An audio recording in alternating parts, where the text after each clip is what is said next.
ছাত্রলীগ মানে সন্ত্রাস লীগ, ছাত্রলীগ মানে ধর্ষক লীগ।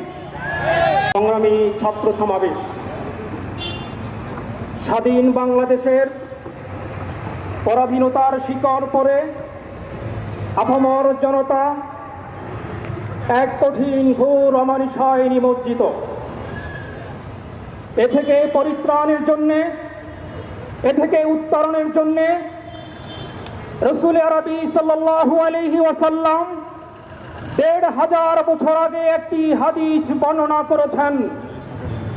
আনা আমুরুকুম বিখামসিন বিল জামাআহ ওয়াস সামঈ ওয়াত তাআহ ওয়াল হিজরাতি ওয়াল জিহাদ। সেই আলোকেই সর্বদলীয় ছাত্রঐক্য ৫ নির্দেশনার পূর্ণ হয়ে সংগ্রামী ছাত্র সমাবেশ যেই বাংলাদেশের বিচার কার্যে স্বজনপ্রীতি, এই বাংলাদেশ আমরা দেখতে চাই না। যেই বাংলাদেশের প্রত্যেকটি সেক্টরে সমস্যা, এমন বাংলাদেশ আমরা দেখতে চাই না।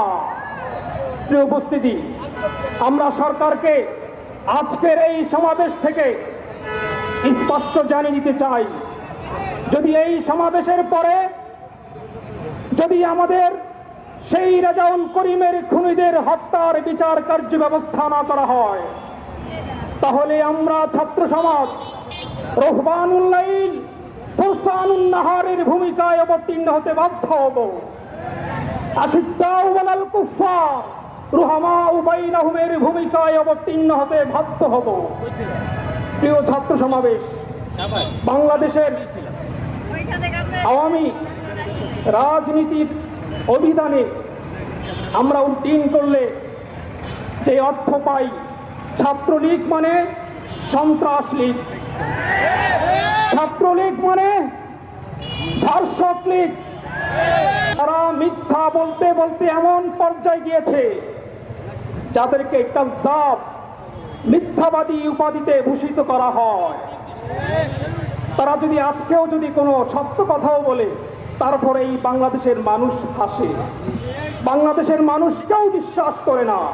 কাজেই এই আওয়ামী অমাবস্যা থেকে উত্তরণের জন্য একটি পথ, এই আওয়ামী দুঃশাসন থেকে আমাদের যদি মুক্তি পেতে হয়, তাহলে ছাত্র সমাজ আবার জাগতে হবে। সকলকে ধন্যবাদ।